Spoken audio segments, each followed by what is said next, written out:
Assalamualaikum warahmatullahi wabarakatuh. Perkenalkan saya Olivia Dwi Rizalda, NIM 2004-20666 dari Prodi Ilmu Administrasi Negara, mata kuliah Sistem Hukum Indonesia.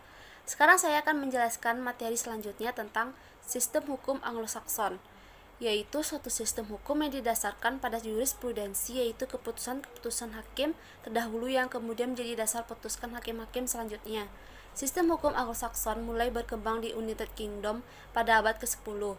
Sistem hukum Anglo-Sakson di samping putusan hakim, kebiasaan-kebiasaan dan peraturan tertulis lainnya, hakim juga mempunyai wewenang luas untuk menafsirkan peraturan hukum yang berlaku. Selanjutnya, sistem hukum Eropa kontinental.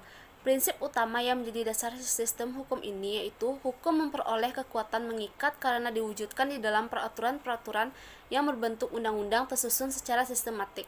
Jelaslah sudah bahwa sistem hukum ini menekankan pentingnya hukum yang tertulis, yaitu peraturan perundang-undangan sebagai dasar utama sistem hukumnya.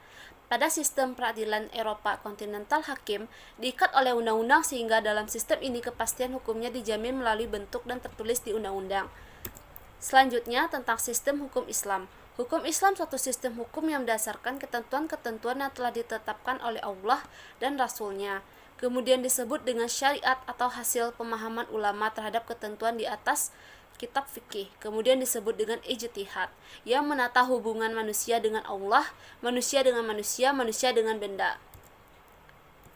Hukum adat seperangkat aturan tidak tertulis merupakan kristalisasi nilai-nilai yang hidup di masyarakat yang dijadikan pedoman masyarakat untuk menjalankan aktivitasnya dan ditegakkan oleh organisasi adat yang mendapatkan mandat.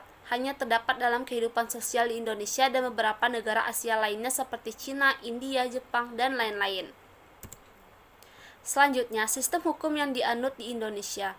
Sistem hukum di Indonesia menganut sistem hukum Eropa kontinental atau civil law.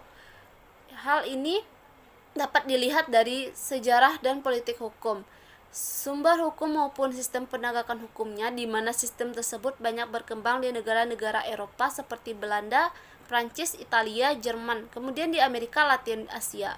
Di Asia, salah satunya Indonesia pada masa penjajahan Belanda. Dalam sistem hukum Indonesia terdapat subsistem hukum perdata, hukum pidana, maupun hukum tata negara. Negara hukum menurut Eropa kontinental dipelopori oleh Immanuel Kant dengan paham laissez-faire laissez-aller, yang artinya biarlah setiap anggota masyarakat menyelenggarakan sendiri kemakmurannya, jangan negara yang ikut campur. Sekian dari saya tutup. Wassalamualaikum warahmatullahi wabarakatuh.